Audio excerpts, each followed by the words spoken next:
So now let's move to the introduction section of our today's topic. जिस तरह मैं शुरू च ਤੁਹਾਨੂੰ ਸਾਰਿਆਂ ਨੂੰ ਦੱਸਿਆ ਸੀ ਕਿ ਗੁਰੂ ਨਾਨਕ ਪਾਤਸ਼ਾਹ ਨੇ ਪਾਤਾਲਾ ਪਤਾਲ ਮਤਲਬ ਲੱਖਾਂ ਹੀ ਪਤਾਲ, ਉਹਨਾਂ ਨੇ ਲੱਖਾਂ ਹੀ ਆਕਾਸ਼ ਲੱਖਾਂ ਹੀ ਪਤਾਲ ਹੁੰਦਾ ਜੋ ਆਪਣੀ ਗੁਰਬਾਣੀ ਦੇ ਵਿੱਚ ਜ਼ਿਕਰ ਕੀਤਾ ਸੀ।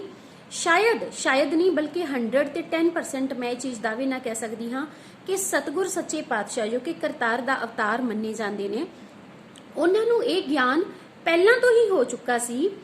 ਬੇਸ਼ੱਕ ਉਹਨਾਂ ਨੇ ਸ਼ਾਇਦ ਉਹ ਸਾਇੰਟੀਫਿਕ ਵੇ ਦੇ ਨਾਲ ਪਤਾ ਨਹੀਂ ਮੈਨੂੰ ਕਿਤਾਬਾਂ ਪੜ੍ਹੀਆਂ ਜਾਂ ਨਹੀਂ ਪੜ੍ਹੀਆਂ, ਪਰ ਜੋ ਅਲੌਕਿਕ ਗਿਆਨ ਉਹਨਾਂ ਨੂੰ ਸੀ ਜੋ ਉਹ ਆਪਣੀ ਗੁਰਬਾਣੀ ਦੇ ਵਿੱਚ ਸਾਨੂੰ ਅੱਜ ਤੋਂ ਕਈ 100 ਸਾਲ ਪਹਿਲਾਂ ਦੱਸ ਗਏ ਨੇ, ਸ਼ਾਇਦ ਉਹ ਇਨ੍ਹਾਂ ਹੀ ਪਤਾਲਾਂ ਦਾ ਜ਼ਿਕਰ ਆਪਣੀ ਗੁਰਬਾਣੀ ਦੇ ਵਿੱਚ ਕਰਦੇ ਆਏ ਹੋਣਗੇ।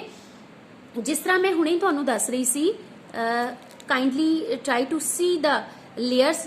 ਵੈਸੇ ਤੇ this is real life thing, you can see these are the different layers। ਇਹ ਧਰਤੀ ਦੀ ਅੰਦਰਲੀ ਸਤ੍ਹਾ ਅਲੱਗ-ਅਲੱਗ ਜੋ ਹਿੱਸਿਆਂ ਦੇ ਵਿੱਚ ਵੰਡੀ ਹੋਈ ਆ। I am trying to show you this। So I think Guru Nanak Dev Ji was talking about these layers, right? So ਇਹ ਜਿਹੜੀਆਂ layers ਨੇ, ਅਗਰ ਅਸੀਂ ਹੁਣ ਇਹਨਾਂ ਦੀ ਪਹਿਲੇ ਅਸੀਂ compositional structure ਦੀ ਗੱਲ ਕੀਤੀ, 3 layers, crust, some section mantle and inside core। Now we will talk about the second section ਜਿਹਦੇ ਬੇਸਿਸ ਤੇ ਇਨਸਾਈਡ ਦਾ ਅਰਥ ਡਿਵੀਜ਼ਨ ਕੀਤੀ ਗਈ ਹੈ। ਸੈਕਿੰਡ ਸੈਕਸ਼ਨ ਹੈਗੀ ਹੈ ਮਕੈਨੀਕਲ ਸਟਰਕਚਰ। ਸੋ ਮਕੈਨੀਕਲ ਸਟਰਕਚਰ ਚ ਅਗਰ ਅਸੀਂ ਗੱਲ ਕਰੀਏ ਮਕੈਨੀਕਲ ਸਟਰਕਚਰ ਦੀ, ਤੇ ਉਹਦੇ ਵਿੱਚ ਜਿੱਥੇ ਅਸੀਂ ਕੰਪੋਜੀਸ਼ਨਲ ਦੇ ਵਿੱਚ ਪਹਿਲੇ ਕਰਸਟ ਦੀ ਗੱਲ ਕਰਦੇ ਹਾਂ, ਦੈਨ ਮੈਂਟਲ, ਦੈਨ ਕੋਰ, ਉੱਥੇ ਮਕੈਨੀਕਲ ਦੇ ਵਿੱਚ ਗੱਲ ਪਹਿਲੇ ਏ ਤੋਂ ਸ਼ੁਰੂ ਹੋਏਗੀ, ਐਸਥੈਨੋਸਫੀਅਰ। ਉਸ ਤੋਂ ਬਾਅਦ ਗੱਲ ਸ਼ੁਰੂ ਹੋਏਗੀ ਨਾਲ ਹੀ ਲਿਥੋਸਫੀਅਰ, ਦੈਨ ਸ਼ੁਰੂ ਹੋਏਗੀ ਮੈਸੋਸਫੀਅਰ। ਸੋ ਅਗਰ ਅਸੀਂ ਸਭ ਤੋਂ ਉੱਪਰ ਵਾਲੀ ਸਤ੍ਹਾ ਦੀ ਗੱਲ ਅਗਰ ਅਸੀਂ ਕਰੀਏ ਮਕੈਨੀਕਲ ਸਟਰਕਚਰ ਦੇ ਵਿੱਚ, ਉੱਪਰ ਵਾਲੀ ਜਿੱਥੇ ਸਾਨੂੰ ਜ਼ਮੀਨ ਦੇ ਵਿੱਚ ਮਿੱਟੀ ਨਜ਼ਰ ਆਉਂਦੀ ਹੈ, ਜਿਹਦੇ ਉੱਪਰ ਅਸੀਂ ਆਪਣੇ ਘਰ ਬਣਾਉਂਦੇ ਹਾਂ ਜਾਂ ਜਿੰਨੀਆਂ ਵੀ ਇਕਨੋਮਿਕ ਐਕਟੀਵਿਟੀਜ਼ ਕਰ ਰਹੇ ਹਾਂ, ਉਹ ਵਾਲਾ ਸੈਕਸ਼ਨ ਮਕੈਨੀਕਲ ਫਾਰਮ ਦੇ ਵਿੱਚ ਅਸੀਂ ਬੋਲਦੇ ਹਾਂ ਲਿਥੋਸਫੀਅਰ। ਲਿਥੋਸਫੀਅਰ ਤੋਂ ਬਾਅਦ ਕੁਝ ਕਿਲੋਮੀਟਰਸ ਤੱਕ ਫਿਰ ਮਕੈਨੀਕਲ ਸਟਰਕਚਰ ਦੇ ਵਿੱਚ ਸਟੈਨੋਸਫੀਅਰ, ਦੈਨ ਮੈਸੋਸਫੀਅਰ, ਦੈਨ ਫਿਰ ਗੱਲ ਮੁੱਕੇਗੀ ਕੋਰ ਦੇ ਉੱਪਰ, right? Inner core and then outer core. ਹੁਣ ਮੈਂ ਗੱਲ ਲੈ ਕੇ ਆ ਰਹੀ ਹਾਂ ਐਲਫਰਡ ਵੈਗਨਰ, ਜੋ ਕਿ ਇੱਕ ਬਹੁਤ ਵੱਡੇ ਜਿਓਲੋਜਿਸਟ ਹੋਏ ਨੇ, ਮੀਟੀਓਰੋਲੋਜਿਸਟ ਹੋਏ ਨੇ, ਜਰਮਨ ਤੋਂ ਬਿਲੋਂਗ ਕਰਦੇ ਨੇ। 18-19 ਸੈਂਚੁਰੀ ਦੇ ਵਿੱਚ ਉਹ ਇਸ ਦੁਨੀਆ ਦੇ ਉੱਪਰ ਆਪਣਾ ਕਮਾਲ ਜਿਓਲੋਜੀ ਸੈਕਸ਼ਨ ਦੇ ਵਿੱਚ ਦਿਖਾ ਕੇ ਗਏ ਨੇ, ਔਰ ਜਿਨ੍ਹਾਂ ਦੀ ਕੰਟੀਨੈਂਟਲ ਡ੍ਰਿਫਟ ਥਿਊਰੀ ਅਸੀਂ ਸਟੂਡੈਂਟਸ ਨੂੰ ਇਸ ਤਰੀਕੇ ਦੇ ਨਾਲ ਕਨੈਕਸ਼ਨ ਕ੍ਰੀਏਟ ਕਰਕੇ we can explain the topic, but introduction should be based on the real life example so that students have some interest, or ਜਦੋਂ once the interest has been created then nothing becomes so tough। so ਅਗਰ ਅਸੀਂ ਹੁਣ Alfred Wagon R ਦੇ topic ਵੱਲ ਜਾਈਏ, continental drift, ਤੇ according to mechanical structure lithosphere is divided into some plates, right? ਜਿਹੜੀ upper section ਆ ਸਾਡੀ ਅਰਥ ਦਾ, ਜਿਹਨੂੰ ਅਸੀਂ ਲਿਥੋਸਫੀਅਰ ਕਹਿੰਦੇ ਆ, ਲਿਥੋਸਫੀਅਰ ਨੂੰ ਅਸੀਂ ਕੁਝ ਸੈਕਸ਼ਨਸ ਦੀ ਉੱਪਰ ਦੀ ਗੱਲ ਕਰ ਰਹੇ ਹਾਂ। ਅਸੀਂ ਇੱਥੇ ਉੱਪਰ ਵਾਲੇ ਸੈਕਸ਼ਨ ਦੀ ਹੁਣ ਗੱਲ ਕਰਾਂਗੇ। ਇੱਥੇ ਇਸ ਸਾਰੇ ਸੈਕਸ਼ਨ ਨੂੰ ਕੁਝ ਪਲੇਟਸ ਦੇ ਵਿੱਚ ਡਿਵਾਈਡ ਕੀਤਾ ਗਿਆ, ਮਤਲਬ ਕਿ ਇਸ ਸੈਕਸ਼ਨ ਨੂੰ ਡਿਵੀਜ਼ਨ ਕੀਤੀ ਗਈ ਆ ਪਲੇਟਸ ਦੀ ਵਿੱਚ।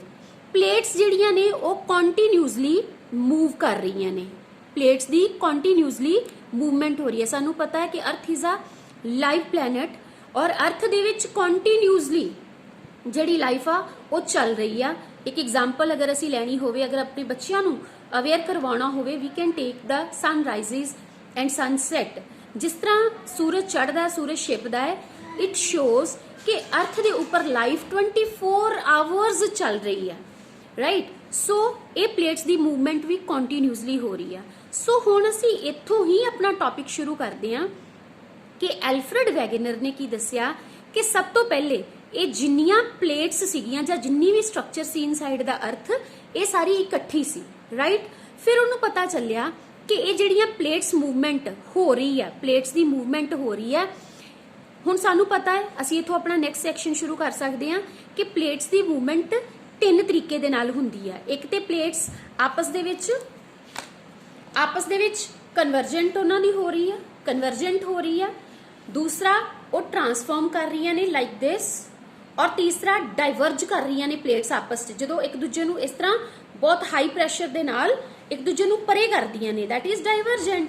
ਸੋ ਇਸ ਤਰੀਕੇ ਦੇ ਨਾਲ ਜਿਹੜੀ ਕੰਟੀਨਿਊਸਲੀ ਮੂਵਮੈਂਟ ਪਲੇਟਸ ਦੀ ਹੋ ਰਹੀ ਆ, ਉਹਨੇ ਕੀ ਕੀਤਾ ਕਿ ਇੱਕ ਜਿਹੜਾ ਇਕੱਠਾ ਸਾਡਾ ਅਰਥ ਦਾ ਇੱਕ ਸਟਰਕਚਰ ਇਕੱਠਾ ਸੀ, ਇੱਕ ਬੜਾ ਗ੍ਰੈਂਡ ਕੰਟੀਨੈਂਟ ਅਸੀਂ ਜਿਹਨੂੰ ਕਹਿ ਸਕਦੇ ਹਾਂ, ਜਿਹਨੂੰ ਪੈਂਜੀਆ ਦਾ ਨਾਮ ਦਿੱਤਾ ਹੈ। ਪੈਂਜੀਆ ਕਿੰਨੇ ਨਾਮ ਦਿੱਤਾ? ਐਲਫਰਡ ਵੈਗਨਰ ਨੇ।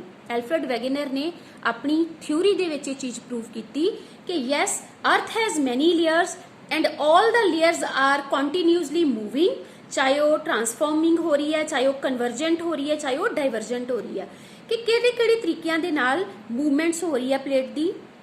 ਔਰ ਇਹ ਪਲੇਟਸ ਮੂਵਮੈਂਟ ਦਾ ਹੀ ਰਿਜ਼ਲਟ ਆ ਕਿ ਹੌਲੀ ਹੌਲੀ ਇੱਕ ਟਾਈਮ ਆਇਆ ਕਿ ਜਦੋਂ ਇਹ ਪੈਂਜੀਆ ਇੱਕ ਇਕੱਠਾ ਜਿਹੜਾ ਸਟਰਕਚਰ ਸੀ ਅਰਥ ਦਾ, ਇਹ ਹੌਲੀ ਹੌਲੀ ਬ੍ਰੇਕਡਾਊਨ ਹੋਣਾ ਸ਼ੁਰੂ ਹੋ ਗਿਆ, ਔਰ ਜਿਹੜਾ ਅਰਥ ਇੱਕ ਗ੍ਰੈਂਡ ਕੰਟੀਨੈਂਟ ਸੀ ਉਹਦੀ ਸਾਰੇ ਦੀ ਡਿਵੀਜ਼ਨ ਸਬ ਕੰਟੀਨੈਂਟਸ ਦੇ ਵਿੱਚ ਹੋ ਗਈ, ਜਿਹਦੇ ਤੋਂ ਅੱਗੇ ਅਰਥ ਫੁੱਲ ਇੱਕ ਗ੍ਰੈਂਡ ਪਲੈਨਟ ਜਿਹੜਾ ਸੀ ਉਹ 7 ਲੈਂਡ ਮਾਸਿਸ ਦੇ ਵਿੱਚ ਡਿਵਾਈਡ ਹੋ ਗਿਆ, ਲਾਈਕ ਏਸ਼ੀਆ ਹੋ ਗਿਆ, ਯੂਰਪ ਹੋ ਗਿਆ, ਅਫਰੀਕਾ ਹੋ ਗਿਆ, North America, South America, Antarctica etcetera, right. So ਇਹ 7 ਸੈਕਸ਼ਨਸ ਦੇ ਵਿੱਚ ਅਰਥ ਦੀ ਟੋਟਲੀ ਲੈਂਡ ਮਾਸਿਸ ਦੀ ਡਿਵੀਜ਼ਨ ਹੋ ਗਈ। ਸੋ ਇਹ ਕਿਹਦਾ ਰਿਜ਼ਲਟ ਸੀ? ਇਹ ਸਾਰਾ ਪਲੇਟਸ ਦੀ ਮੂਵਮੈਂਟ ਦਾ ਰਿਜ਼ਲਟ ਸੀ। ਪਲੇਟਸ ਮੂਵਮੈਂਟ ਅਸੀਂ ਕਿਹਦੇ ਤੋਂ ਪੜ੍ਹ ਰਹੇ ਹਾਂ? ਸਾਡੀ ਮਕੈਨੀਕਲ ਸਟਰਕਚਰ। ਮਕੈਨੀਕਲ ਦੇ ਨਾਲ ਹੋਰ ਕਿਹੜੀ ਸਟਰਕਚਰ ਆ ਸਾਡੇ ਕੋਲ? compositional structure. So I think this is one of the real life example, easily available thing through which you can connect the student with the internal structure, then relate the structure with the plates, and after that plate movements, convergent, divergent and transforming, and at all you can continue as much you can. So thank you so much, have a great